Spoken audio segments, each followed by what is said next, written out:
Okay, so I'm gonna be just going through many of you heard pieces of this, but this is sort of, I guess, a specialty, if you will, for me. It was done for me back in 2014. It was very explosive for my growth, and it's sort of where the whole book thing emerged, was learning that I'm not you, you're not me, we're all different, and that when you coach, it's helpful to coach to a person's uniqueness and their sweet spot. So that's, if you're in the right spot and that's what you want, that's what we're here for. But thank you for joining. Andy, if you'd pray, and then if everybody could mute their mic. And when you have a question, just shoot it in the chat window. I'll give you some spaces to do that. Or even if in the middle of it, if you have something, go ahead and send the question to Robin. He will interrupt and what he's good at that. He'll know what to do. And just send that my way, and I'll do my best to answer. So does that sound good, everybody? Let's do it. Andy, pray for us. Okay. Yeah, so Jesus, thank you for your love, Lord. Thank you that we've got each other to journey through this, and Lord, thank you that you create all of us uniquely, and Lord, let us all learn something new or in a deeper way about our own design and how we can help others step into thriving. And Lord, we pray your blessing on Tom as he takes us through this. Yeah, amen. Amen. Thank you, brother. Fantastic. So I'm just going to teach for a minute, and then, like I said, ask questions as you would. But design coaching, it isn't a phrase I've really heard anyone else really use. But as I look at it, it is one window for you to think about when you work with people and leaders in your vineyard churches of the UK work, or if you have professional clients that you work with, or this could be helpful if you're an executive and have a team and you want to work with your people and try to find their best place, on the team, whatever. But give me a thumbs up. Can you see the screen there? You should be able to see a blueprint there. Okay, good.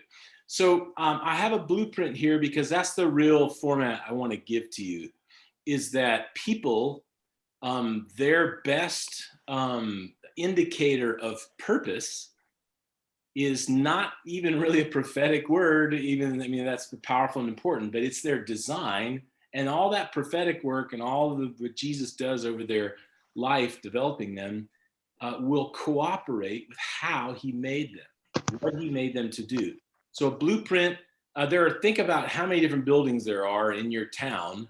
There's the fire station, and there's the church, and then there's the government building, and a school, and houses and apartments. There's a million different houses or structures, and each of them is made to do a different thing. And the blueprint is what it's all about. So God has a blueprint for each person. That's what we're going to talk about today. What are the goals that we want to do in this little workshop? It's going to go 90 minutes. Again, we're going to have a little time to break into some groups where you can discuss, but it'll be heavy in teaching and question and answering. Is we're going to try to define it and try to get your head around what am I really saying? And then we're going to break it down, because there's several components I think that are important that lead you to help someone discover their design. And we're going to talk about what it's not. Actually, you're going to do that. And then I've got 3 examples, and we're going to spend quite a bit of time looking. They're not actual people. The pictures come off the internet, so don't try to figure out who these people are. But they're just examples, and then we're going to discuss them and have you look at them and think through the questions at the bottom, because they'll each be different. So we're going to work some examples. All right. So design coaching. What are we trying to really say? We are saying that the Father had a plan for each of you in this room and every person you're going to ever work with. And that's true from Ephesians 2:10, where it says that we are his workmanship, or his handiwork, which is obviously an artistic word, but meaning created with intention, created as a piece of artwork with design and like a blueprint and intentionality on the part of the designer. We are created in Christ Jesus to do good works, certain things that we're meant to do that God prepared in advance for us to do. So that's really powerful that there are works you're to do related to God's creating of you that your design will meet. I would say that whatever you're meant to do, he created you that you might fulfill those in advance. He knew you, obviously, like he said. One of my best examples is Jeremiah said, before you were in your mother's womb, I knew you. I called you and ordained you as a prophet to the nations before you were even born. And so that's an exciting piece. As a coach, when you're working with someone, I had a person call me from London, who was a different network than the Vineyard.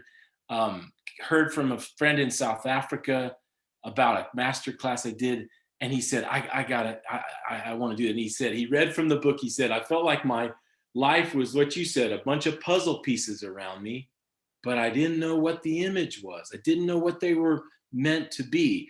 That is an example of what I'm talking about, is that we have a design. We are meant to do certain things. Let me just let these people in, so a lot more people joining.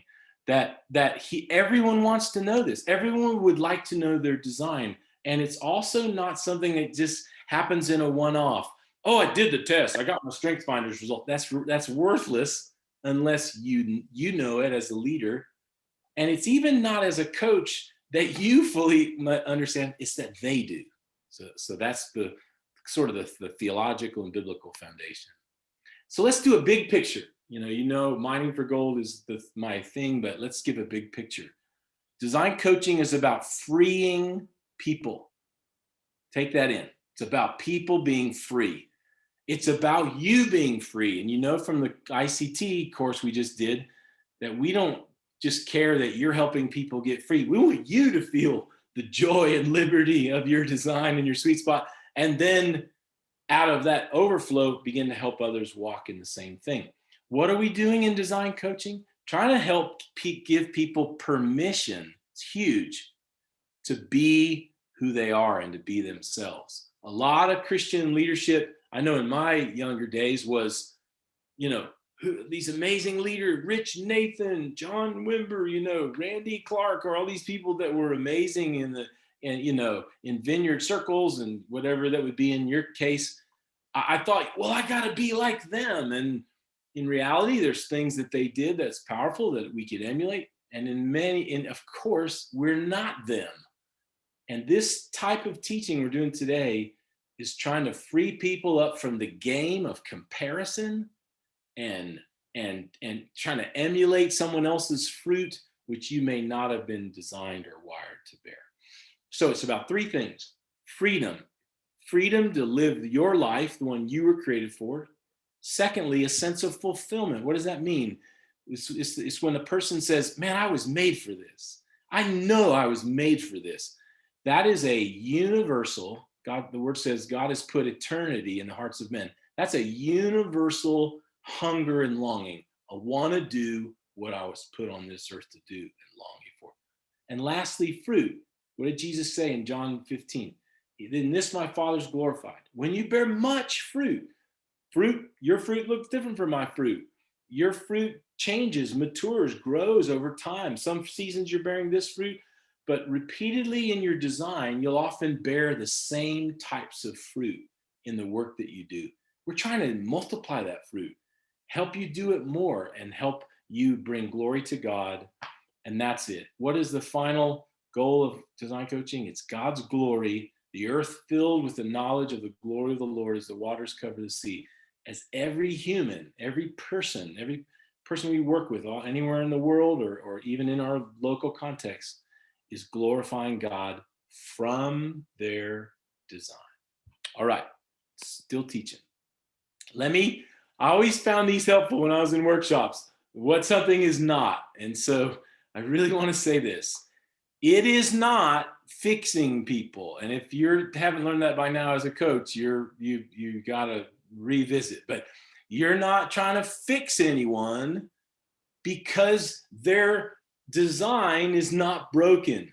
Their heart may be wounded.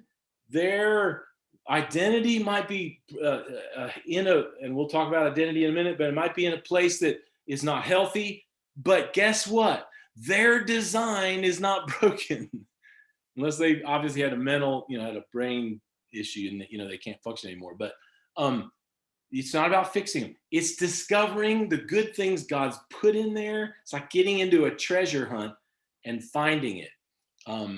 So let's keep going. It's not getting them to do jobs that you want them to do.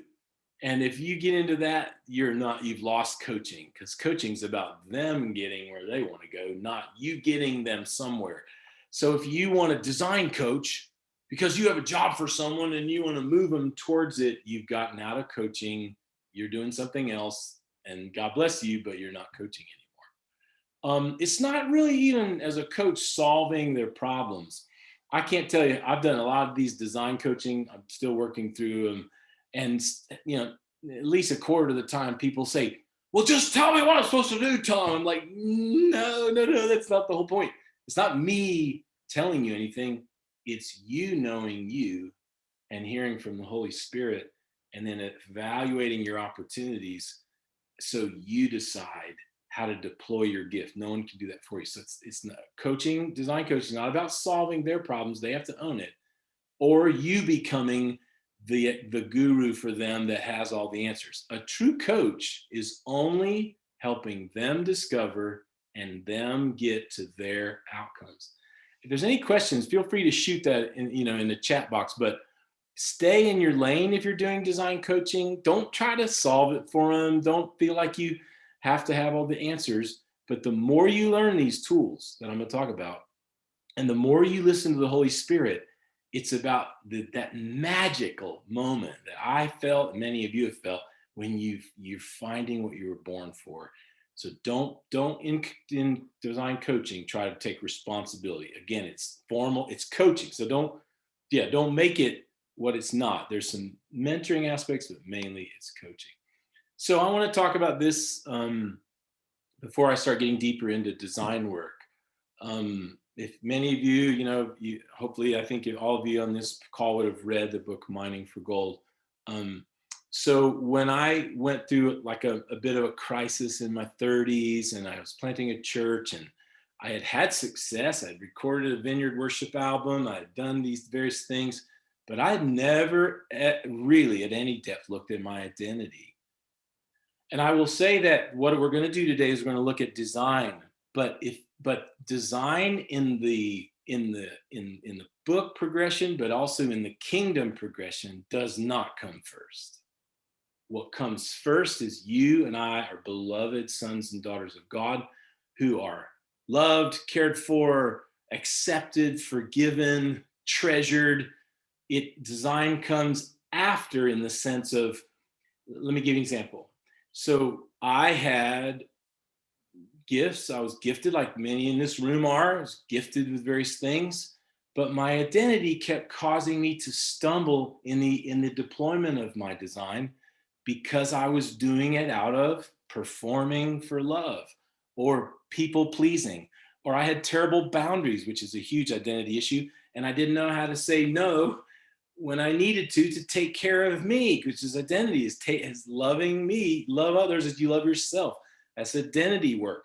So I want to say that a person thriving, you can't only focus on design, and design comes second.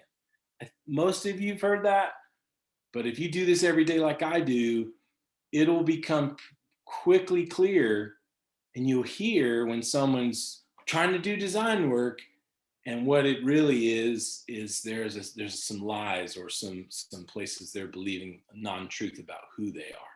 So we are human beings, and then we're also human beings with a call of doing, but there's a progression. All right, so let's get into now the heartbeat of today's webinar. And where am I on my time? Perfect. Okay. So shoot any questions again as I go through this. I'm going to get into some real technical stuff now that hopefully will help you. But I'm going to tell you what I have learned, and I've spent, I think, easily thousands of hours doing this, and it's exciting, but it takes skill and work. you're trying to find the unique mix that your client has. Um, there's as many ones as there is a fingerprint. Every human has a different fingerprint. Everyone has a different DNA strand than the other. And each leader has a different leadership strength mix. They're not all the same. So as you go into it, there's a couple things on that is not projecting yours on them or, oh, they seem a lot like, or comparing them to someone else. Keep your brain completely clear when you're working with someone and hold it really, really open.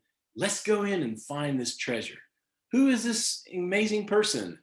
And realize and don't try to pigeonhole them in any particular way. Try to discover the unique, creative thing God did, the handiwork he made in that person.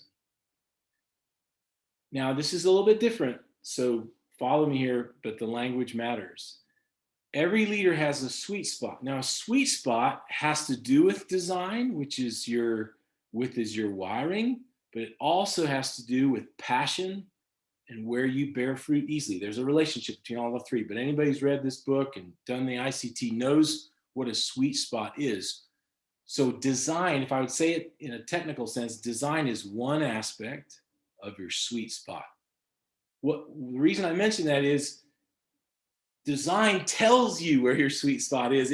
It tells you where you enjoy that type of work and come alive, and there's this supernatural grace on you. I mean, I'm in this right now. This is what I'm meant to do, and I'll be sad when this is over, and I could do it tomorrow, and hopefully the Lord uses me. You have that. Others have that. The leader you have has that. But when someone doesn't know it yet, your design coaching is trying to help them find the sweet spot, orient their sales to it, and very specifically increase the percentage of their time there, which is hopefully, that's not new to you, but I'm going deeper in this than I ever went in ICT or really in any. This is the most in-depth of this workshop I've ever done. I would say, I don't know, you guys could probably give me an accurate assessment. Many leaders, I don't know if you'd agree with that, are not living from their sweet spot of their design. In a church plant setting where it's all hands on deck, they're like, Tom, I'm church planting. I can't live from my sweet spot because, there's so much to be done. I'm like, yeah, I get that. But if you're going to sustain a life of decades of pastoring like some of us have done, you have to listen to design, and then as the church grows, move towards what you have joy and energy and can sustain, and you're not trying to be what you're not. So my prayer as we do this, and as I've trained coaches now, is that you are helping others live from that joy, freedom, fulfillment, that fruit. What is it that we're really going to do? I'm going to break it down now. It has to do with strength. And we're going to talk about strength and weakness in a minute. A strength is something you do rather effortlessly. A strength and a design is something that doesn't require tons of thought even. There seems to be this natural capacity to do it. And we're going to talk about strength and weakness. And the emphasis of this, you could do a whole study on strength-based leadership. That's a whole thing. And Gallup, strength finders and all. What does that have to do when you're mining for gold?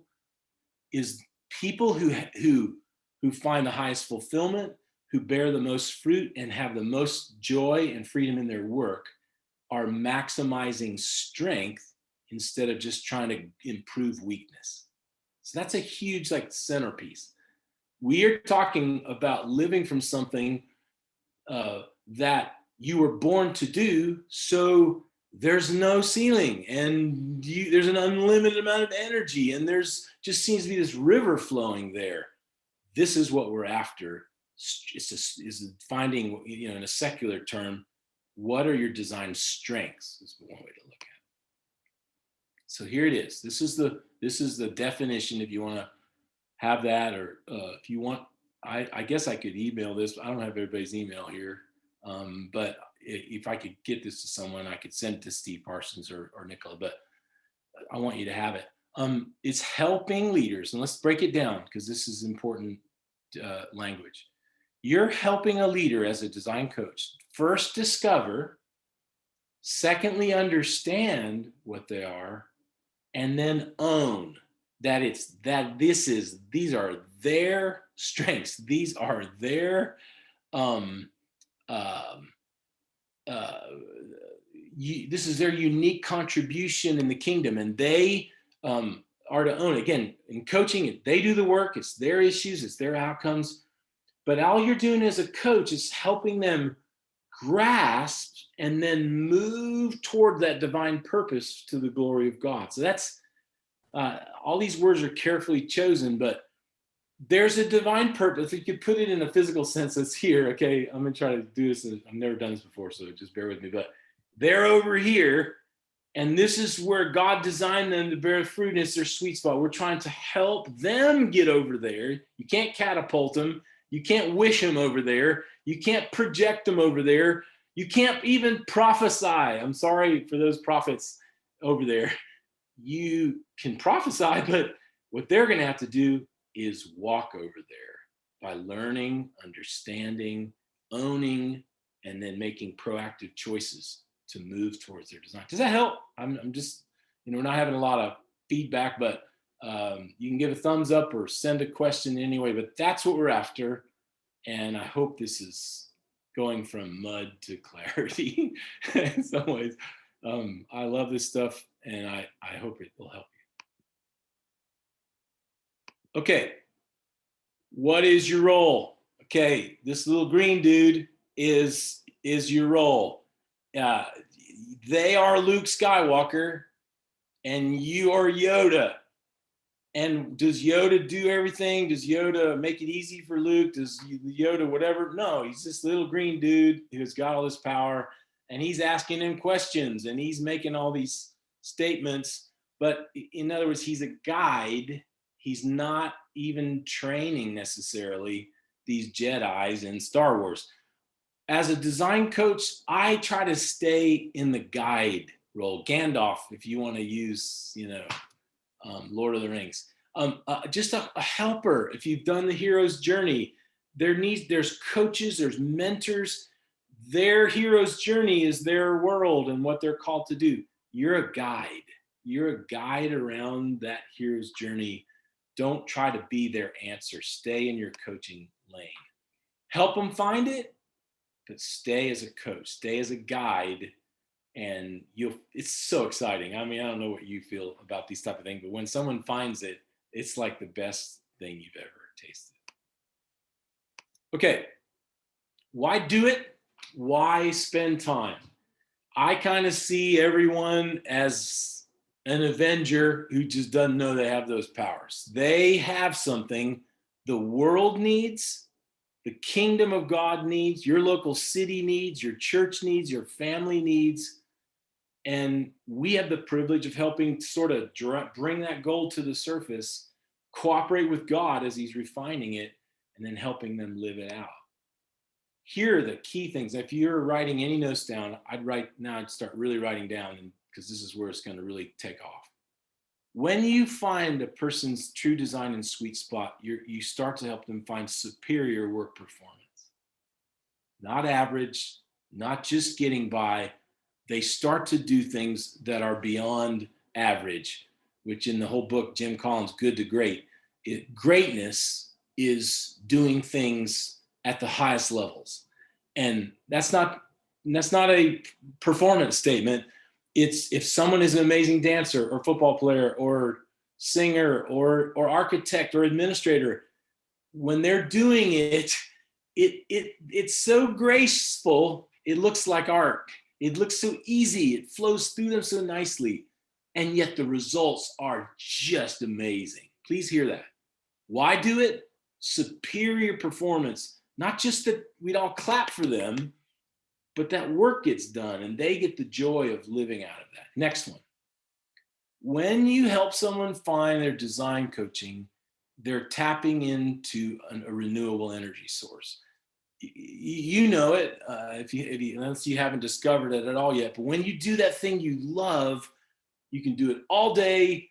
you'll be physically tired, and there's some gear the next day, and you're willing to do it again. There is something in our design that God hardwired us to keep doing that.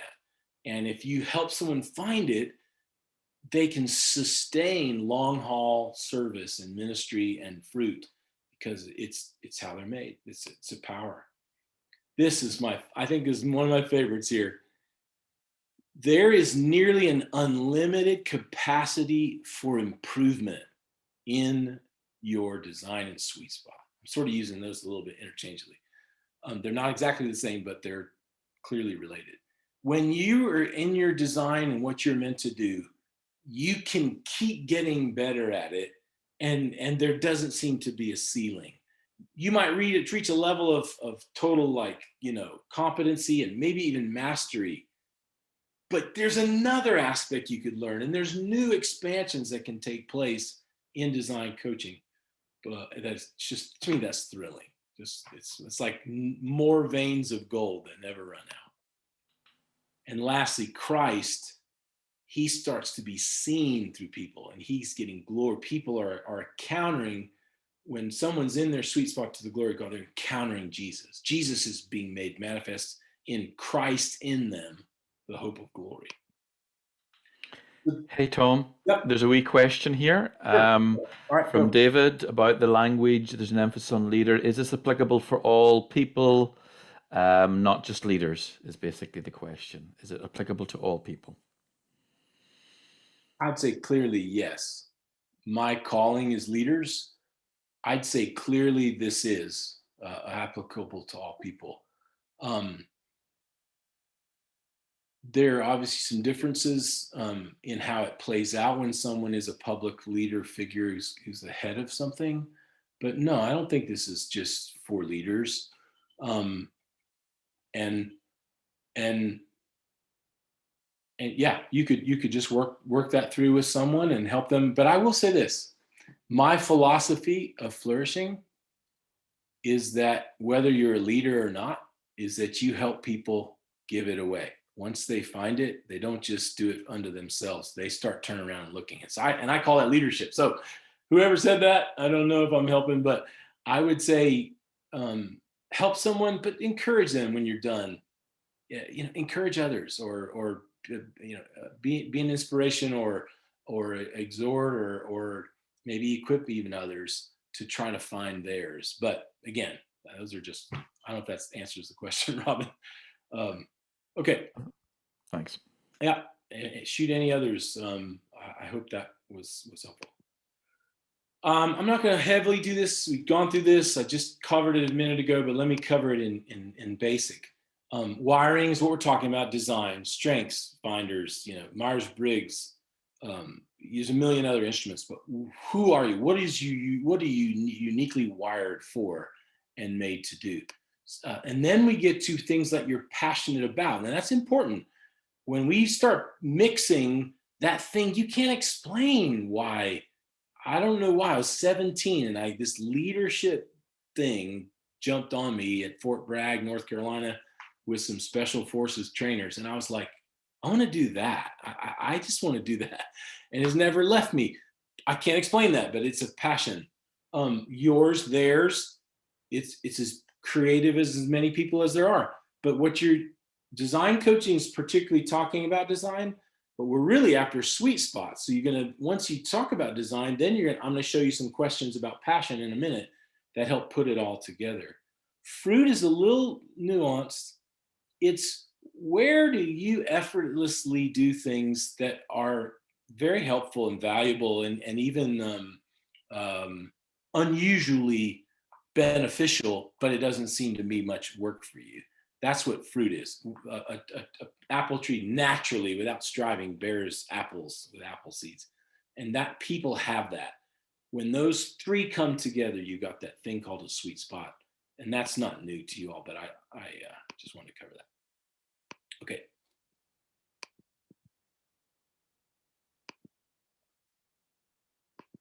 All right. We talked about this, and we're going to get into some examples in a minute. But thriving from your design, your sweet spot, has a sense that it's a well that doesn't run out of water. You're when you get into it and you're in this design place that people are meant for, you quit watching your watch. There's such a sense of joy and pleasure even in it. You don't get tired of it. Maybe you get tired, but you don't get tired of it. Your interest remains there, and there's a flow. I'm just trying to say those things in maybe multiple ways so you hear how powerful it is, that when you're into that design, you can get hooked up with more gas and fly longer. All right, so before we get into some, are there any questions? I want to pause there. Shoot in your chat window anything you have about design, any of this stuff, any of what I've covered, because I'm going to get a little even deeper before we look at examples. If anybody have any questions, shoot them in the chat window. How it works, what it's for. Yeah, and if there's nothing and there's no topic to discuss, I'll move on. Anything, Robin? Yeah, question here from Hannah. Can it change over time? It's a great question.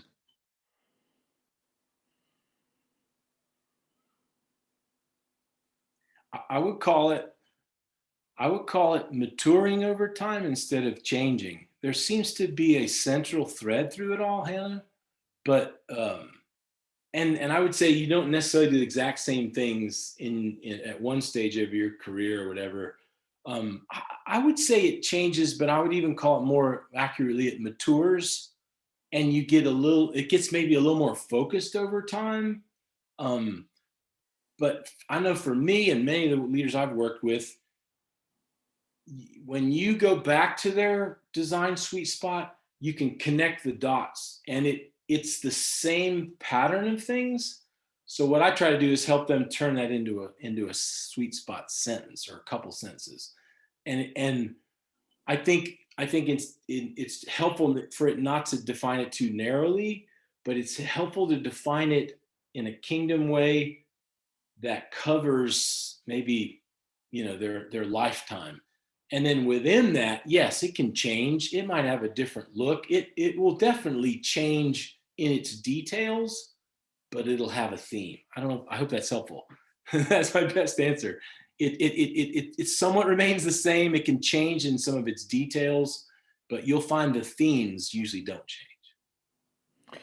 Can I just throw in something, Tom? Absolutely, please do. Yeah. Yeah, I think in many ways the kind of the basic design of who we are, how we're wired by God, remains fairly similar. I just wonder if it's the passion and that kind of the sense flow from the fruit that might change. So as in and out of seasons, what God does with this, but all of it's born out of our basic design. It just might be that God emphasizes and draws out different parts of us for different seasons, different needs, different contexts. That's just a thought off the top of my head. Yeah. There's a few other questions here. Definition or the difference between design and sweet spot. Let me say that again. So your sweet spot is your design, your passion, and your fruit. I call this design coaching, but I maybe more accurately it's sweet spot coaching. It's who are you and where do you come alive? So we would technically talk about what is your Myers-Briggs? What are your strengths? What might be your redemptive gift or your Enneagram? Those are clearly design things. But I want to say that sits within a context of the sweet spot, and it's probably the main essence. Your design combined with your passion and your fruit is your wiring, and it's what makes you you. It's what makes you unique. So sweet spot is a flow. It's a place. Design, I would say, is the major component that makes that happen. Great. Another question here. When coaching, we're asking people to come with goals. How and when do you lean towards design if the goals are practical ones? Perfect. Great question. Great question. You don't have to do this. This is what Tom does. You can do whatever you want to do. But I ask on the initial, when someone says, happened this morning, got a new client this morning, or it's yesterday morning, and they heard about what I do, and they said, I just really need help here. When they say they want to coach with me, or I'm set up to coach with someone, I send out a design work to them. You don't have to do that, but I do that. And why do I do that?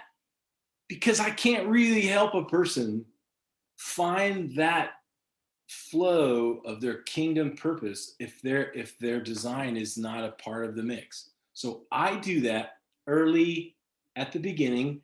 And if you haven't done that, there's no reason why you can do that in the middle, and ask permission, or ask them, that you're serving them.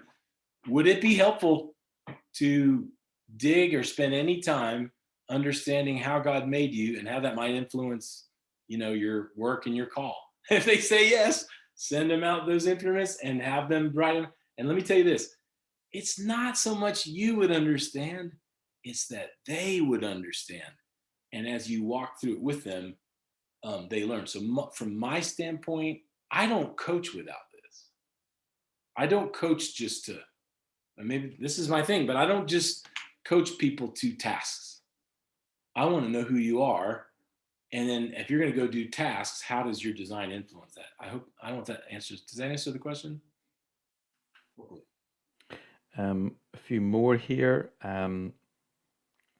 Why do you call it design coaching if it's design and identity together, and the goal is finding your sweet spot, thriving and flourishing? Are we coaching in identity at all, or is that a part of design? It's not a part of design, but you can't, the two wings of thriving is a right wing of a bird that bird, or is the left wing the bird? Well, it's both the bird. So why do I call this design coaching?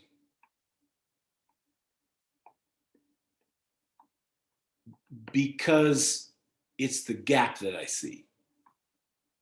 The gap is people do not have, they need help. They need helpers to help them discover their divine fingerprint and the gold that they carry. Sweet spot is, here it is. Design is your DNA. Sweet spot is how it flows out. I guess I've never said it that way, but design is, who are you? Who is Nikki Abbey? Well, she's this. But how does that flow out in her roles as, wife and church planter and pastor and, grandma and minister in her city? Sweet spot is how it flows out. But design coaching is like, it's almost for me now, it's the bedrock of mining for gold. And I feel like I'm saying the same words, but anyway, let me know, Robin, if I'm stumbling. All right. Just a comment here from Andy, which is helpful. He finds it helpful to help the client they have dials so they can see their sweet spot, make decisions in light of these dials, which includes designs. So there's different dials.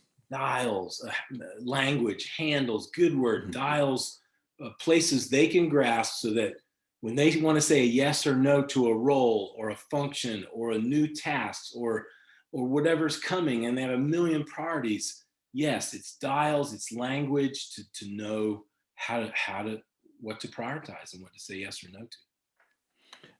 If it's okay to throw in something as well, Tom? Yeah. And then I think Nicola also raised her hand. Go ahead.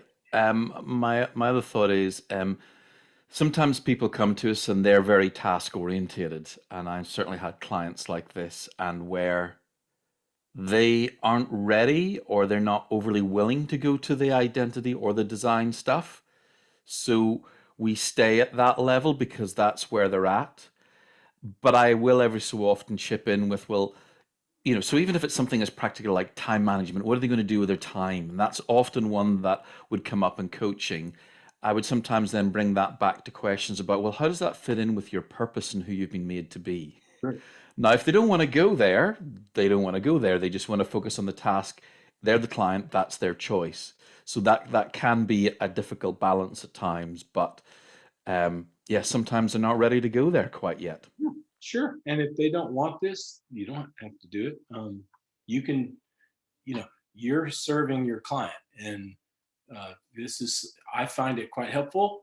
I find it as a way that I coach, but it doesn't have to dominate, like you said, every conversation or every topic that you're trying to help them solve. Nicola, did you want to share something? Or? That was exactly what I was going to say. And some of the feedback from the newer coaches has been, am I doing it right if every session doesn't always go to design? So I think just that reassurance that sometimes it's fine. There are very kind of surface level, if you like, practical things that people want someone to journey alongside with and around. That's fine as well, that we do that, as well as always with an eye to go deeper, because that's where we want to go, because that's where the gold is. But we, like Robin says, we have to journey just as people are and as they come with their goals. So I was just going to say the same. Well said, guys. Well said. Well said. Any other questions before I do just a little more sharing? Okay. A question about any recommended resources for identity work?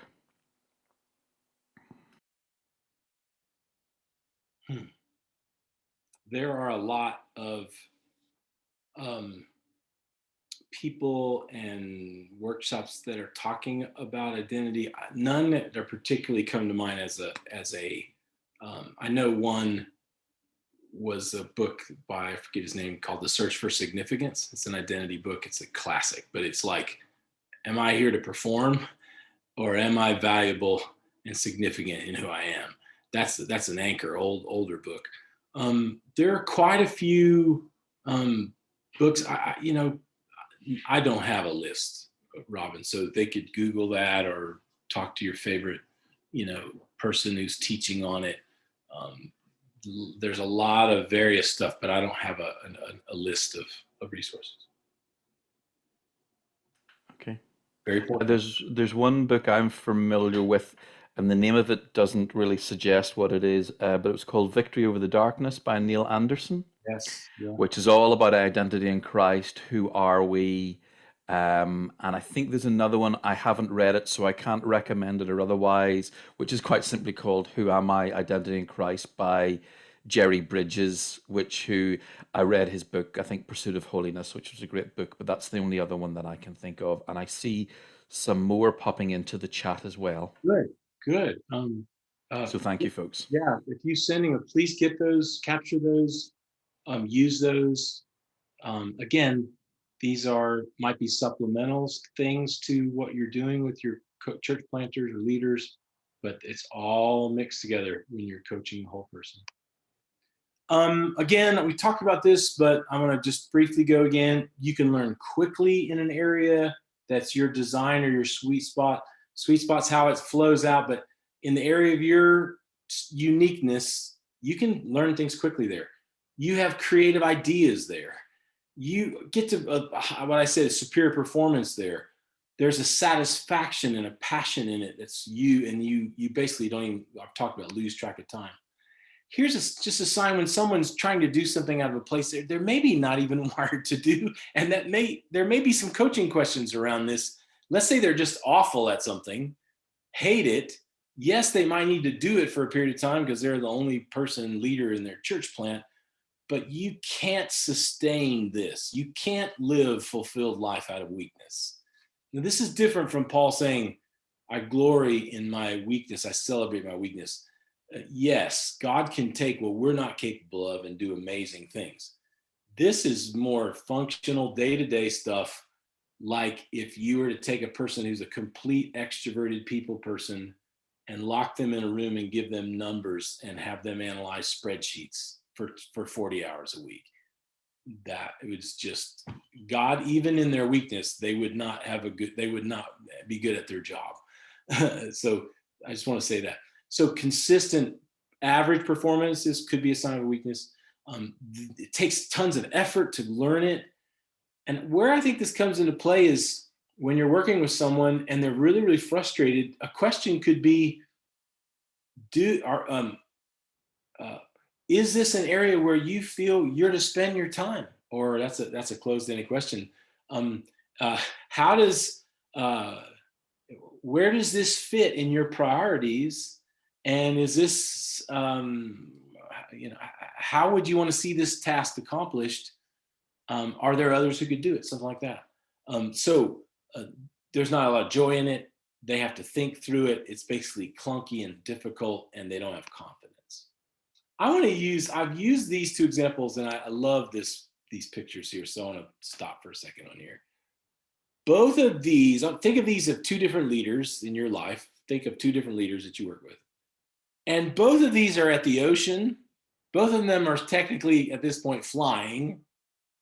They even have the same color. And they're animals. They're going the same direction. But if you break it down, these two animals do completely different things. One is a swimmer, and one lives beneath the ocean, and one lives above the earth as a seagull. Think about design. This is maybe bringing it all together. Think about design like these animals. A person is meant to do certain things, and the way they're shaped shows you, teaches you, gives you an indicator. Design's greatest indicator of purpose. Help them learn and celebrate their, like if a dolphin was all the time just mad that he had no wings, that is wasted energy, but so celebrate what it is about being a dolphin that's amazing and dive into that. Help them learn, help them celebrate, help them be thankful for what they do have, not what they don't have, put it that way. Then when you get into this, yes, I think we mentioned this earlier, yeses and nos start to become vital and clear and practical, and you can go, I realize if you need me to be the head of the flight division for this company and I'm a dolphin, I'm probably not your best guy. I think I probably should do well in the swim division. Whatever, but as a joke, but it's like it helps you start to identify the places you're going to find joy and fulfillment and bring a lot of fruit. Then they make the changes to deploy their design through those yeses and nos. So we're going to move now towards and some examples. And I'm also at one point going to break you up right around the hour, about 3 o'clock, which would be 8 o'clock your time. We're going to break into groups. So if you are going to do this, the best illustration I've found is like rubbing a coin. What do I mean by that? When you're kids, I don't know if you did this in school, but you'd have a coin, you put paper on it, and you take a pencil lead and rub it, and then an image would come out of whoever's face was on the coin. People are like that, and it takes question asking is the lead. And the questions start to help them and you see what their design is and what their sweet spot might be. Look for where their energy, this is as practical as I could make this. Where do they get excited in the conversation? And I'm going to give you some questions in just a second. Where do they light up? You can notice it if you're watching, and there's joy and their smile for the first time, or you could feel their passion, their intensity rise as they begin to talk about where they're talking about one thing. It's like, Charlie Brown's teacher, it doesn't even sound like anything. And then they get into their thing. They sound like the most eloquent, passionate leader you could imagine, because that's their thing. Where have you seen joy? Where is there this sense of drive and earnestness in them and a passion? Also, look for themes and words. If you're helping them and you're talking to a coach and you're talking about their past history and trying to help them maximize, their work, look for themes that keep coming up. And then that language can begin to describe what they might be called to in their design. Here's another thing. When people have God bless them, heal them, minister to them, they end up often liking doing that with others, helping others. Where's the depth of emotion? Then if there's no passion, no emotion, no energy, no joy, you can pretty much say, I don't think that's the sweet spot. I don't think this is what God created you as much for. It seems to be pretty clear for me. So if you want to write these questions down, you can, or you can take a picture of them. Here are design/sweet spot coaching type questions that you should use. I use them all the time at the right time when people are trying to discover who they are. If time and money were no object or obstacle, what would you give your life to? If you were going to do anything, it opens the mind up. It breaks down all the practicals and the shoulds and oughts, and they just dream for a second. There's gold in there. When you listen to that. Now, some people will sort of try to give the right answer, and you can hear it if you're listening. Try to get them into their own heart, and not just what the right answer, but what it would be their heart answer. When have you felt the most alive in kingdom work? When people get that one, it is almost a surefire sweet spot design question, because it's easy to understand. They immediately will start describing that thing.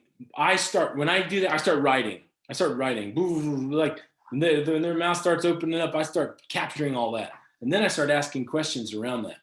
What about that? Break that down for me. What was it about that was so cool for you? Where do you see Jesus working in that? Whatever, questions, but help them get in touch with that.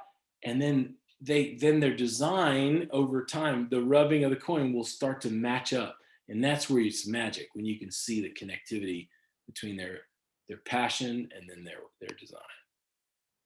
When do you lose? Here's a glass blower. I have some glass blower friends. They just would do that and not eat. And they love art. But where do you lose all sense of time is a really important question. I don't know if you ever used it before, but it's helpful to say, what in the world is so exciting and engaging for you. You don't even want to eat. You don't care whether you sleep. You'd rather do that than anything else. And lastly, what do you seem to have unlimited energy for? Another indication. If it's photography, if it's performing, if it's rapping, if it's writing music, if it's whatever it is, if it's hospitality or people, that is a big indicator. So here's some tips for you, and then we're going to do some examples in just a second. And we're going to take a short break. Even with 90 minutes, though, it can't be that long.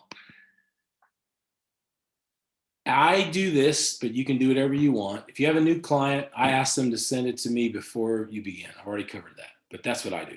You do what you want. If it's in the middle and they want to go there and they want to explore design, you're the coach, it's completely up to you.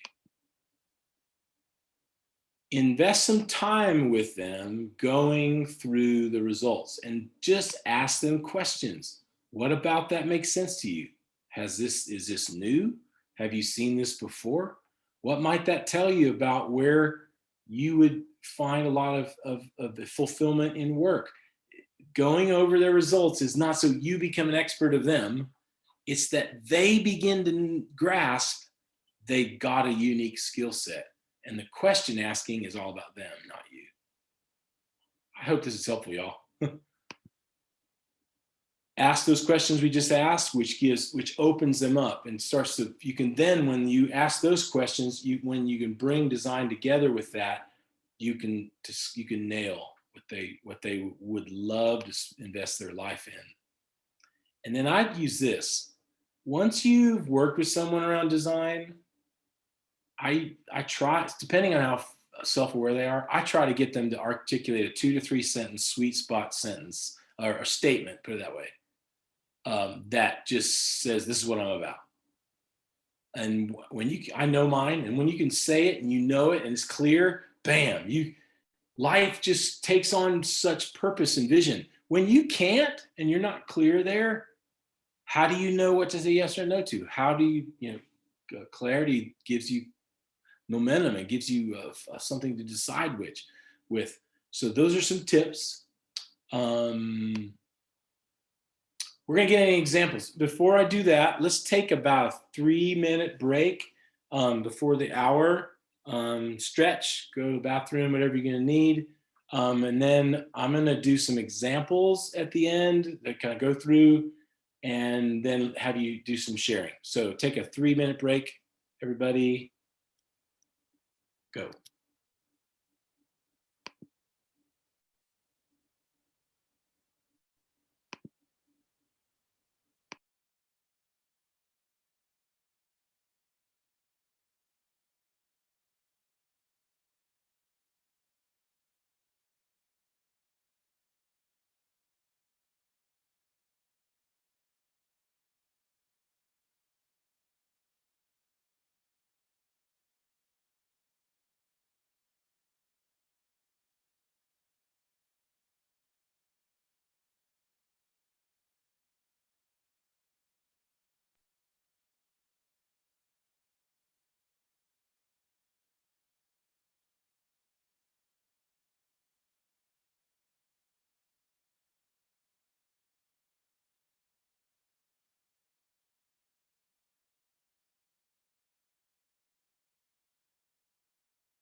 So what I'm going to do, guys, is actually break you now, before I get into examples, about those concepts. And I'm going to break you into groups for just about 5-6 minutes.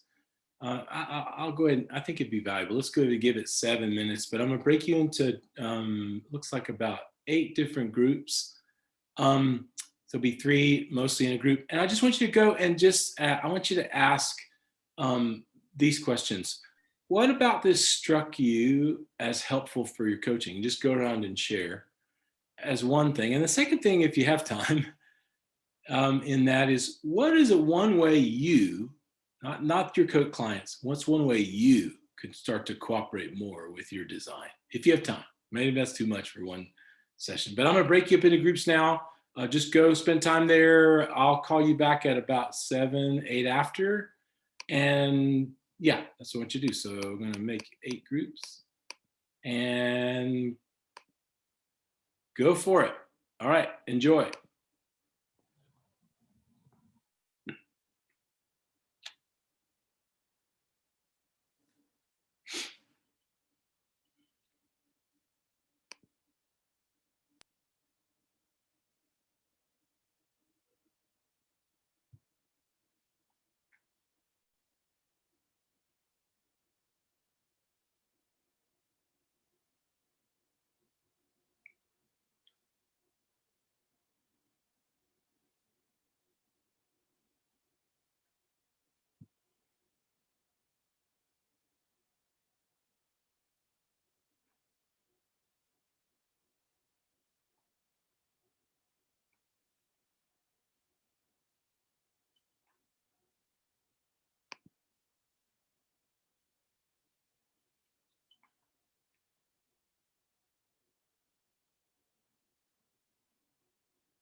Well, welcome back. I hope that was good. It's probably a lot to discuss in a short period of time. I always feel like I rip I don't people know, out. it did it itself, didn't it? Go to view. Amazing times there. Because it's such a large group, there's probably not any chance for our lots to share. But if anyone would like to share something that's been helpful so far, we got about 20 minutes left. I've covered the basic introduction, but I want to go through some examples. Anybody want to share anything? Feel free to do so. That's been helpful so far that they've learned that in the course. Just shout out if you would.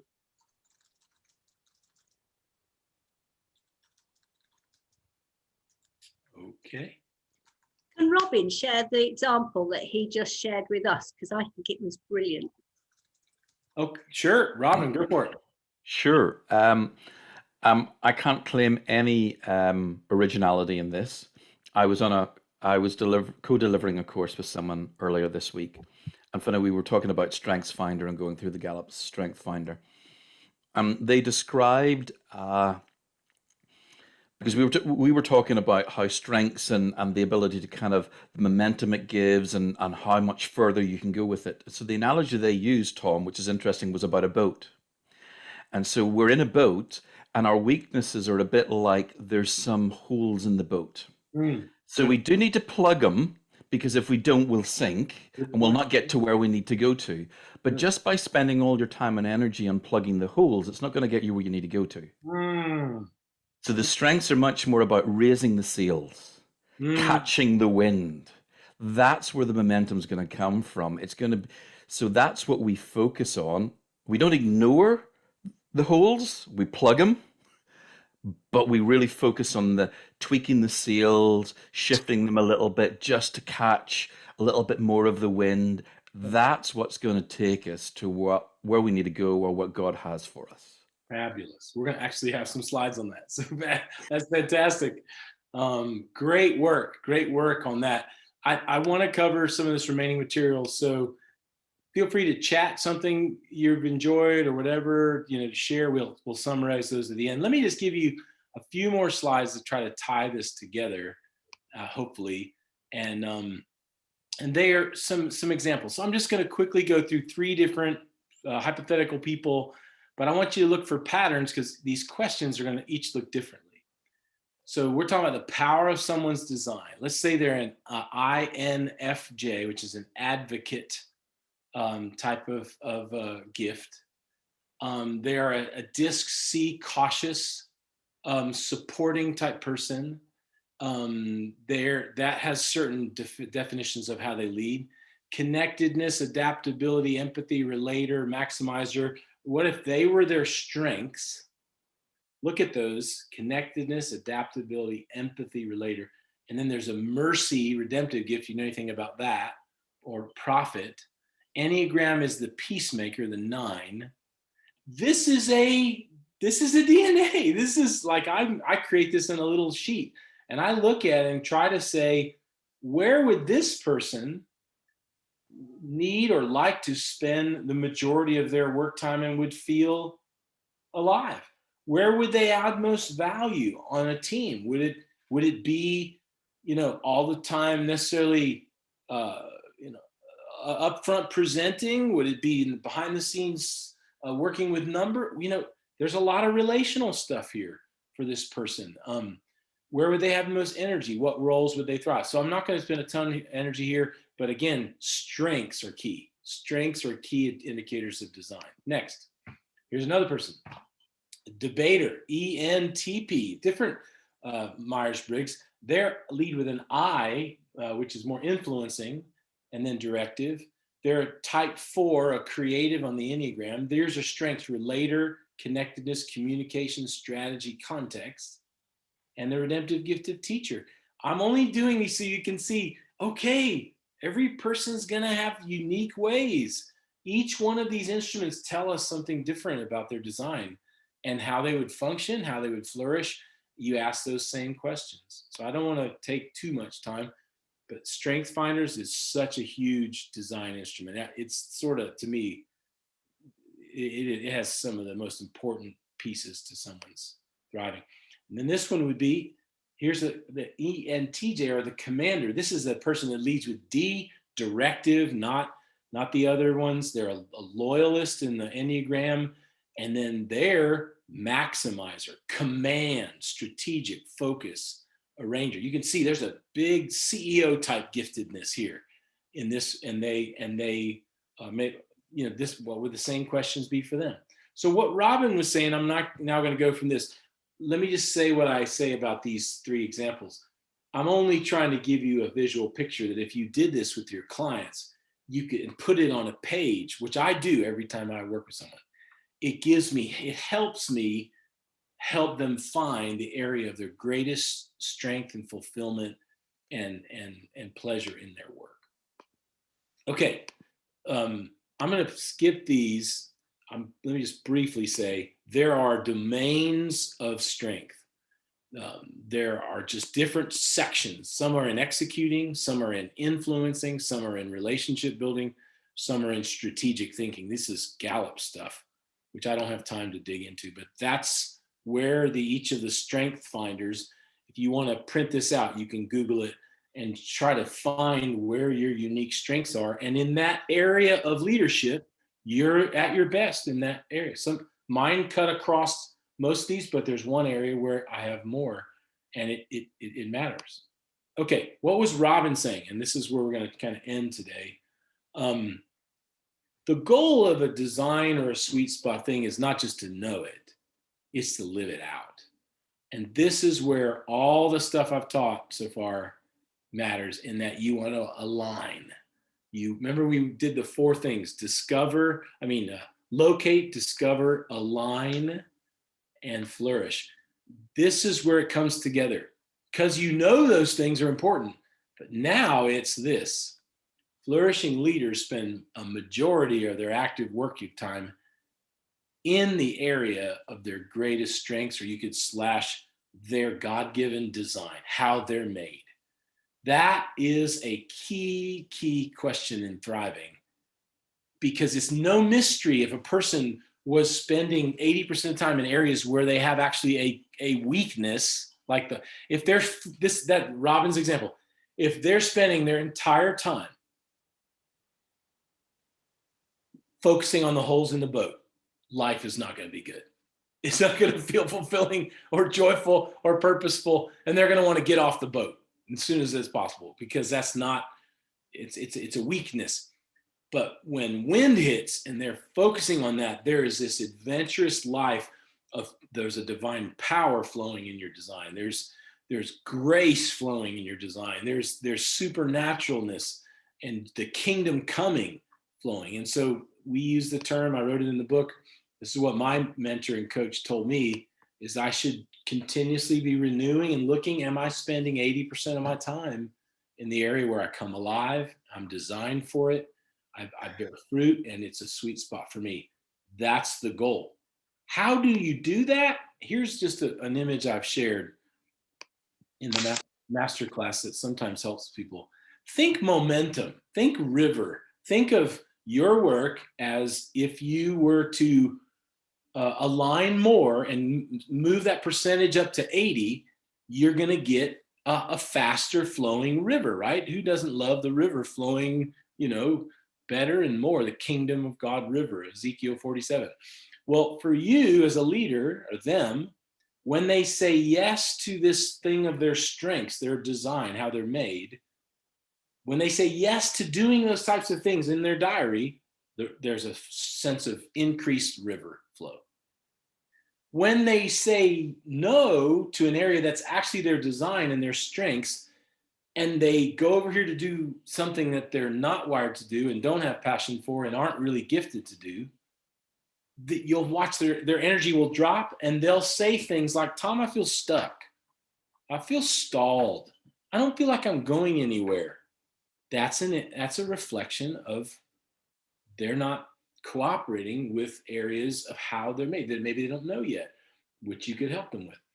When I say yes to an area of weakness, or like something I'm not good at, plugging the holes, I'm not focusing on things of the boat that cause me to sail better, or the river begins to slow down. When I'm taking on tasks, when you're one of the leaders you're coaching is taking on more and more tasks out of an area they're not designed to do, or a weak area, they'll find less motivation and joy, and even emotionally we'll find them over time going down, because they're saying yes to areas they really aren't meant and wired and built to do.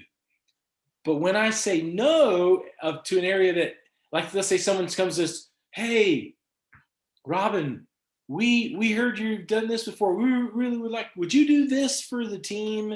And then Robin knows what he is, and very gracious, thanks for the opportunity, but I really don't sense that's my best contribution. I can do this over here, but says no. It maintains open space for those things that give them life and gives him the ability to make his best contribution. Now, when you help a person reach there, and they have good boundaries and good yeses and nos, they are on the doorstep. They're on the doorstep of greater thriving. What are some practical ways you can work with design? You can help people say, how much of the time do I spend in my work, working out of my design, my sweet spot, how I'm made? Every week, month, or year, stop and say, okay, I'm entering in a new year, or I'm entering in a new season. Maybe they're coaching with you because they're in a new season. How much am I, working out of? Review it, measure it, actually get down to how many hours you're spending, and then begin to do several things. Say yes to the things that are your design. Delegate things to others on the team. Find out the strengths of others. Maybe you just don't do those things at all, or you invite someone in who's good at it, and build a team that has that strength, and you're freed to do that which you love. A couple ways you could do more for here. I'll be doing a master class on this in September if you'd like to, where I'll go into way more depth. There's a podcast on this. Study the personality. I think beautifully in the ICT, there was someone who is an expert in Myers-Briggs. There was someone, and Robin, I think, is an expert in DISC. There was Andy is an expert pretty much in Enneagram. Go to those people, and if you really want to learn this, find someone who's really good at it, and pick their brain, and then practice.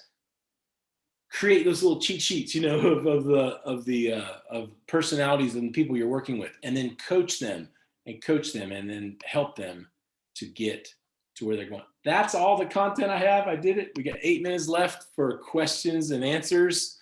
I'm not going to teach anymore. I hope that was helpful. Questions, fire away. Chat box, raise your hand, whatever way would be. I hope that gave you something you can work with. There was a question from earlier. You'd mentioned something about getting people to come up with some kind of a statement when they were looking at their design. Could you say a little bit more about that?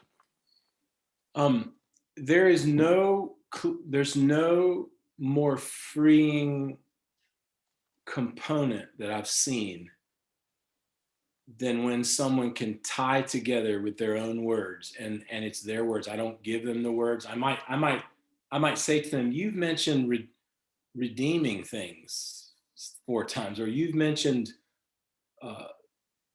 worship in the presence of God, whatever. But I don't try to wordsmith it for them. But in helping someone live from this, when they can articulate a 2 to 3 sentence, what is your sweet spot? An amazing thing begins to happen, and an incredible grid and sieve for choices, and where after the time starts to happen. When you can't articulate that, it feels like you're called to everything.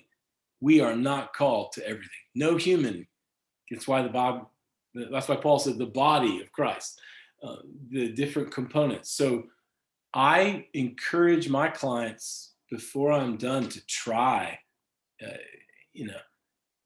not 100% of the time, but I'm always trying to help them see what is your unique space of your calling and sweet spot, where your function meets your design in your sweet spot. And so I will either ask them, tell it to me, Or I'll ask the question, where have you felt alive? And here's a key one. I didn't write this down, but you can write this down. When you ask the question, where do you come alive? Write down all the words they start saying. And then go from there and say, okay, what about that is so powerful? And then how can you apply or live from those priorities, that focus, and bring that to other areas of your ministry? It can be powerful for people. They're like, oh my gosh, I could do that, couldn't I? I could do that thing over there that I love doing. And it's just a way of helping them find definition and clarity around their sweet spot. That'd be my brief answer to that. I'd love to hear questions. What's been helpful? What further has this left you wondering? I know I covered a lot in an hour and a half. Thoughts, questions? There's also a question here, Tom, about, if maybe some leaders are maybe a bit reluctant to kind of go into some of these psychometrics and tools. Any suggestions on how we might introduce that to them? And the best way is by example. The best way is to say, man, this is really powerful for people. They don't want to do it, don't do it. You're not going to have any energy. If they don't want to do it, don't do it. But you could say, if you want to introduce it, it's been very helpful for me to know that I'm meant for this. And I see you're struggling with this, and this is an area that helped me. And then see if they take it. But if this work is work, and it takes energy and effort, it's great work, but it's not a fail-safe. And some people won't. Some people go, I don't want to be labeled. And I get that. But I mean, I could go in a million directions, but you know what? One of the biggest skill sets to higher performance is self-awareness. This is a self-awareness tool. So if they don't, I won't push them, but I encourage them. And I say it's been very powerful for me. I see a comment here. Steph says it's been a good refresher from the ITC design stuff, taking to another level and looking at it after having practiced with clients makes more sense. Good. I'm glad that's helpful. Any other comments or just sharing what you want to say? Emma, you have your hand up? Go ahead. I was talking to somebody about the Enneagram, and they came back and said that they thought it had roots in New Age. And I'm pretty sure it hasn't, but have you had that kind of hesitancy with it? And what would you say to Andy that? Riggs, I'm gonna punt. It's not my sweet spot. Andy Riggs. I've only had it occasionally. I just pointed them towards a number of books, and there's so much material out there that says that it's not. I think for me, the reason I use it is because I just find it so helpful. And it's just like another tool. And all of these are not perfect, but it's really helpful. Can you pass on some of the titles of those books that might be able to help? The person I'm thinking about reads a lot anyway, so it might help her to understand. The one I sent that goes to more detail is by Richard Raw. I think it's called The Complete Enneagram, something like that. Okay. I'll dig it out and email it to you. Yeah, thanks. Andy, who was that person who was skilled in StrengthsFinder? What was her name? Was it? Then there's Ian Morgan Cron. The one in StrengthsFinder on our. Oh, StrengthsFinder. Oh, so Vanessa Nesbitt. Vanessa Nesbitt. Okay, Vanessa. Yeah, she's a qualified strengths coach. Andy is in DISC and I think Mark maybe in Myers-Briggs, Mark Harbor. Yep. Thumbs up for Mark, and Andy's really good in Enneagram. My specialty, you would say, would be in the redemptive gifts and of Romans 12, 4-8. I know that one really well. There's a mirror to the soul here. Yeah, I'm very familiar with DISC. There's a couple of really good books on strengths if you want to dig a little bit deeper yourself. One by Marcus Buckingham and Donald Clifton, who created StrengthsFinder, called Now Discover Your Strengths, for anybody who's interested. Yep. And then there's the good old StrengthsFinder 2.0. Perfect. Those are two really good books on strengths as well. I'd highly recommend. Well, I knew this would go fast, and I hate it, but we're done. I wish I could like hug every one of you and tell you you're amazing, but I'll just tell you now, air hug, you're amazing. Go do this thing. Just work with people, help them, love on them. I hope it'll help you. Can I pray for you? And we'll end on time. Yeah, Jesus, we love you. We just thank you that we're all different. We're not cookie cutters, and thank you for that. Thank you that we're individuals, that we have been given a deposit of gold. Job says that you know the way that I take, and when you have tested me, I will come forth as gold. God, let each person here in this call come forth as refined gold, pure, valuable treasures for the kingdom, and let them in their coaching help others find that and discover that and live from that. And the joy of it, what if the body of Christ was in their right place and living for the kingdom and had this energy that we're describing? It would change the world. And we just bless you. This is all from you. You originated all this, and lead us, we pray in your name. Amen. Thank you for being a part. And you're welcome to hang out afterwards. I'll be here for another few minutes if you have another question. But if not, God bless. Thanks for making this possible, Nicola. And have a great one, everybody. Thanks, Tom. Awesome. Thank you. Thank you. Thanks. Ah. Bye.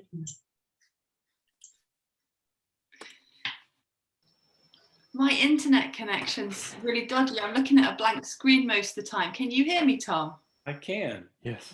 Yes. Oh, good. Great evening. Thank you so much. No, I just wanted to tell you a funny story. Yesterday, I had a call with Hannah Lomax, who is like the representative for Gallup for Europe and Africa or something like that. Some big job anyway. Nice. And I was chatting with her and I mentioned you and mentioned the book, and she said, you know, you're not the first person to recommend that book to me. She said, I'm going to take it as a sign and I'm going to go and read it. Oh my I goodness. said, oh, cool. I said, fun well, when is you have, if you want to chat, I'd love to, like, you know, have a chat about it with you. How so fun. I don't know. I don't think she's a Christian. So I'm like, oh, this is exciting. Oh my goodness. That's really cool. I love that stuff. I know. Yeah, it's getting out beyond Vineyard. I'm getting questions from other denominations trying to discover, you know, it's all universal. Everybody's the same. They just want to be who they are, live from their calling. Yeah. But it would be cool to go into that secular space. This was privilege. Yeah. I felt like it went too fast, but I hope that was good. It was always gonna, right, I'm gonna head off. I'll see you another time. But I just thought I'd encourage you. It was pretty cool that she knew and other people have recommended it to her. Awesome. Oh, great to be with you guys. Take care. Bye. Thanks, guys. See you again soon. Thanks. See ya. Wee question for you, Tom. Yeah, how'd that go? Gosh, that was so fast. It flies by, doesn't it? Oh my gosh, that was just scratching the surface, man. There's so much deeper than that, but that's the best I could capture today. It was really nice to have the breakout and just connect with other people. And did that give some time to process it? I mean, I could have not really to process it, but interestingly, I was with Nikki, who I'd spent an evening with explaining the Enneagram. So it was really nice to catch up with her a bit. Yeah. There's so much here, and you wonder how much do you teach, how much do you connect, and I could have gone forever, or I could have done maybe another one. I don't know, but I was trying to capture the overview and the essence so that you got a feel. I loved all the way the books that came in. That was really powerful. Yeah. I don't know all the different tools. I know they all work together to help someone. And I guess I'm not trying to say you do this every time in every session. I'm just saying this changes the game. Do you agree? I mean, it just makes it completely different than just to go, well, I want to manage my time better. Onto what? Do you guys see it that way? sometimes I put it with commercial clients around just connecting to their core values, and they want to step into, I don't know, what the leadership challenge in the way that, I mean, being themselves rather than trying to be somebody different. And the strength finder is really helpful because it talks about, because you can then go through, say, the top 5 and say, well, what do you do? What does that look like for you? Exactly. And then they go, oh, I now understand that is this, and that's when, and I love doing that. But stepping into who they really are is a set of language without doing the Enneagram or anything else, I find really helpful, and people really get. They do. Would that be, would values be more identity or not really? I use it as a it's near enough. I can talk about values and sweet spot. Yeah, identity might be a little bit too personal for but you can get into, you can get close to it. Yeah, I think values is probably a good translation for, identity in God. That's as close as I think we get. Yeah. Otherwise, we get into things like maybe social identity and, other types of identity stuff in the secular world that gets more complex, and that's not what we mean, and becomes a bit of a red herring, and we get into the whole identity politics and goes with that. Whereas I think values, people will resonate regardless of where they come from and some of those other. How do you think this impacts when a person's assigned a church planter out there in Vineyard UK land? And so I mean, the 2 people I'm coaching, session 1 did identity. Well, a bit of identity, and then the design stuff. You did some design stuff. Yeah. And so we did strength finders and Enneagram, and also where do you come alive. How was that? I'd love to hear. How was that? Well, that keeps resonant as a resonance through the subsequent. Does. And for one, it's we come back to it every time. And actually, in one of she was in a job she didn't like, that was about to end, maybe go to some, and then there was another job that she could do, but she didn't like either. And she said, I just don't like either of these, but I need to choose between these 2. And I said, well, let's go back and go, where's your design? There you go. And where do you come alive? And let's see how it measures up. And then we went, oh, neither of these measure up to what I'm. And then she said, without me saying anything, and if I had limitless money and time, I'd do this. Nice. And then she said, without you asking it. Yeah. And then I got an email from her the next day saying, I've just found somebody in my church running this company with ex-offenders from prisons, and this is exactly what we talked about. And because of our conversation, I've applied, and she's now 2 weeks into this new job, which is perfect for her. Oh, that's cool. That's cool. That's a great testimony right there. But she knew why she was saying, why this, she should go for that, and why these 2 things didn't fit. Yeah. That's magical right there. Yeah. That's why we do it. Yeah. That's why. It is. Tom, I'm coaching someone at the moment with Vineyard, and they made it quite clear from the beginning that they were at a crossroads. It was time for a change. They didn't know where to go, what to do. So we knew right from the get-go, it was going to be about design, identity. They were up for that. So, I mean, we just launched right in there. So I actually, we had a little chemistry session, and then I got them to do the sweet spots exercise and sent them all the links. They did that, and they came back, and we had our first session last week. And what was fascinating was, it's those questions on that little exercise that gets them to think about, well, where's the overlap? What do you see in common? What strikes you? What stands out to you? Yes, Right? that's good. That's right. That's the bit that really gets. And do you know what they said? They said, when I looked at all of that, it brought me back to when I left university. And I had this ambition to do international aid and international work. Interesting. Fascinating. And they said, and then I ended up in a ministry role and doing this and this and this.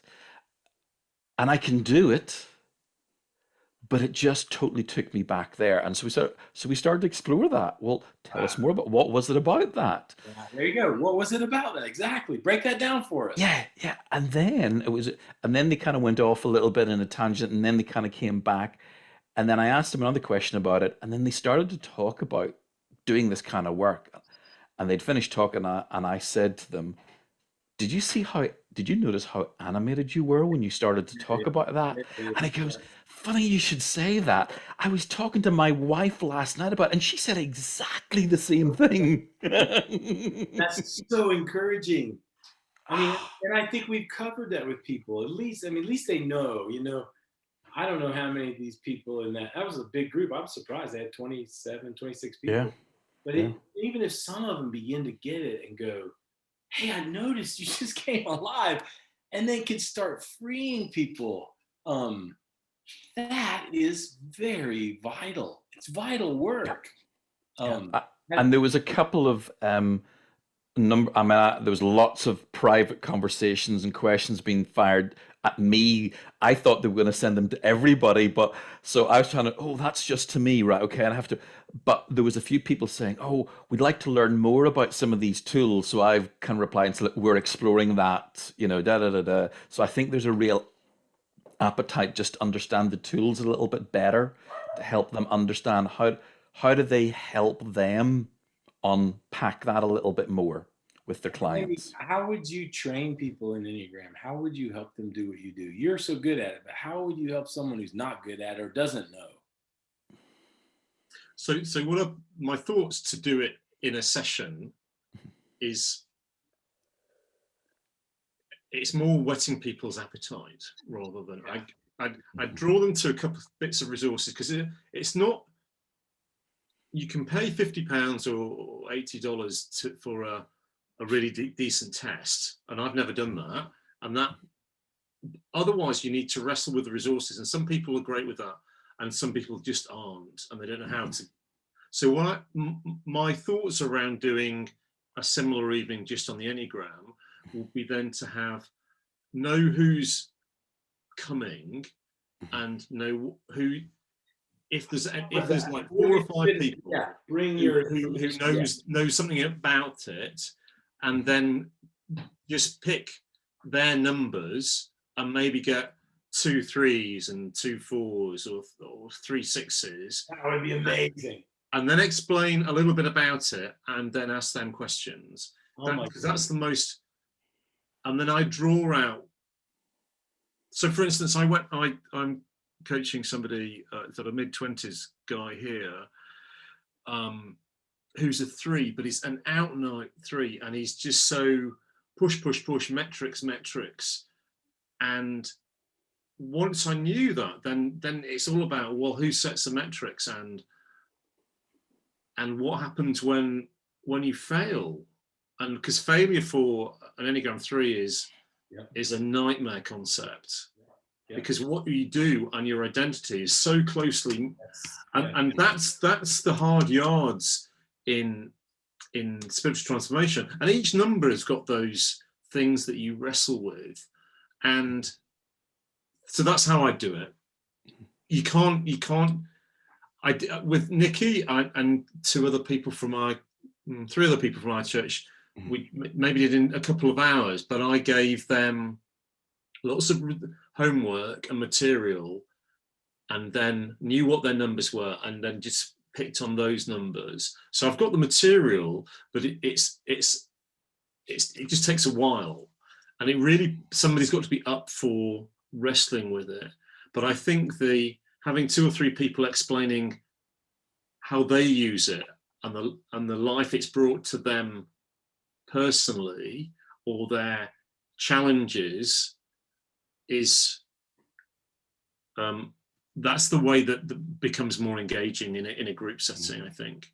Would you think there'd be appetite if you all, I mean, it's your deal there in the UK, if you did a focus night on disc and a focus night on strength? Yes, I'm already talking with Nicola, and we've had a little direct chat this evening about it. So yes, I volunteered to do an evening like this. Because I think it needs to be an evening per correct as tool. You Correct. can't do them all in one night. No. It's just like, no, you just can't do that. And that's what was hard about today. Is like, I tried to cover 50,000 foot with some detail, but there's so much in each one. There's so much in disc. But I mainly did the 3 examples to say, yes, I wanted them to say, think about a person in terms of their unique, and this is some key indicators of what they would enjoy, what they're, at least given that. But you're right. You could completely focus one night, and then you've got 34 strengths. You're not going to cover all the strengths in a night. No. You can barely cover the 9 overview of the Enneagram. But at least for those hungry for that tool, you'd put some, I love Andy's words, handles. You put some handles in there that they could work with. I thought tonight went pretty good. I mean, as much as a 90-minute webinar can. So yeah, awesome.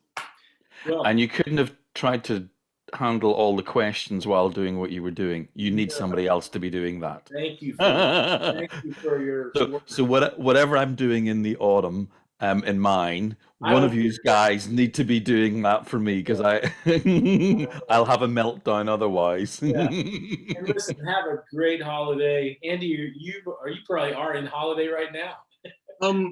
My wife isn't, so she's got another 2 weeks. We're actually having just short of a week in Northern Ireland, so we'll have an evening with Robin. Yeah, we're gonna meet face to face for the first time. I can't believe that. You've never been in the same space. No, we've only been on this space. We've only been Zoom buddies. Oh my gosh, enjoy.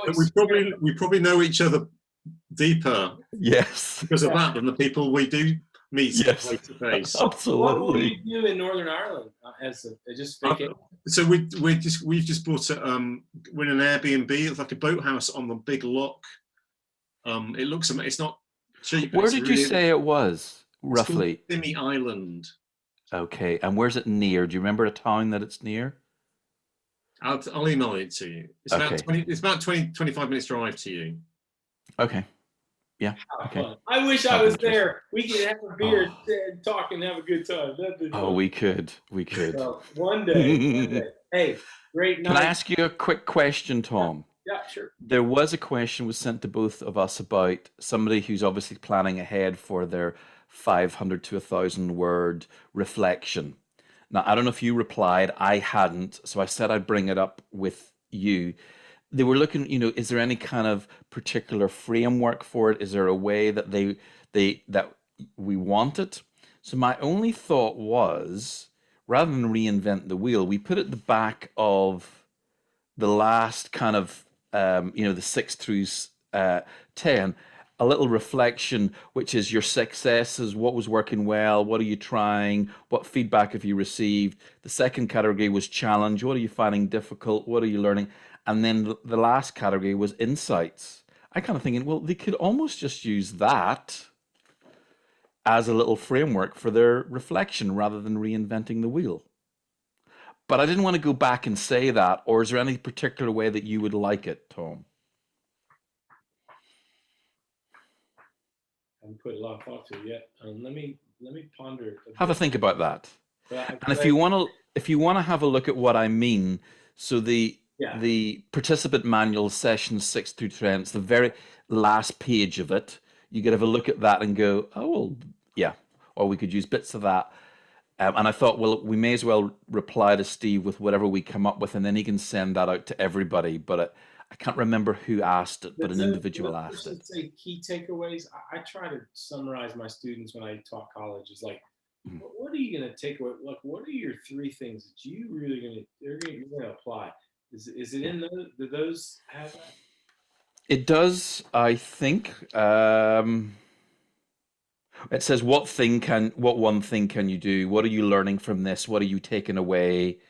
It's just got one thing that you can do, but then we've got the development plan, which we've given them a template for those who want to use it. Actually, it's the last page, so the reflection's the second last page. Sorry, No. and so that actually gets them to dig deeper on what they're going to actually do. Yeah, I think what I'm after in that final thing is, what are you actually going to do? Like, where do you go from here? What did you learn? What are your key takeaways, and where do you go from here? I find that's a great summary because it launches you into the future. Now, that's just me. Yeah. But let me think about it. Have a think about it. It's the last 2 pages in that. See what you think. If you want to keep it more simple, and then let me know, and we can, and I can pass that back to Steve. Very short, by the way. So it'll be over in no time. Yeah. Okay. Andy, you were gonna say something? I was just going to say that the course that I did, the AOEC, their reflective essay, was that what they really wanted was, where did you change? Yeah. So like feedback from the observation with you, Tom, to say, I had these observations, this really hit me, I'm now doing this, and I read this and my practice is that, or I've tried more with silence and seen this impact, and it was a real learning. What they wanted for that exercise was a real learning journal of how have you moved on, and how is your practice and your, I think, because they were asking you to come up with your own way of doing it, your own model, which we're not, but how has that helped? And maybe the bits that you failed and it didn't go well, and how you've moved through that is another other things that they could put in. Yeah. Well, I think we have an engaged group, and I think that I definitely. What is the deadline for that? When are they supposed to have that 500 word? Oh, it's not until September, October time, but we have some people who are starting to think about it now that they're past the midway, and I think we've had a couple of people who've asked the question of Steve, what might this look like? Is there a kind of framework I can start thinking about it now? So, it'll be some of those super organized people. Friday, right? You're done on Friday? I am, yeah. I'll give you some answers tomorrow, and then okay, perfect. Send it out. Then you don't have to think about it during your vacation. Perfect. Hey, look, I don't identify with those super organized people, so Have a great one. Brilliant. Take care. Bye.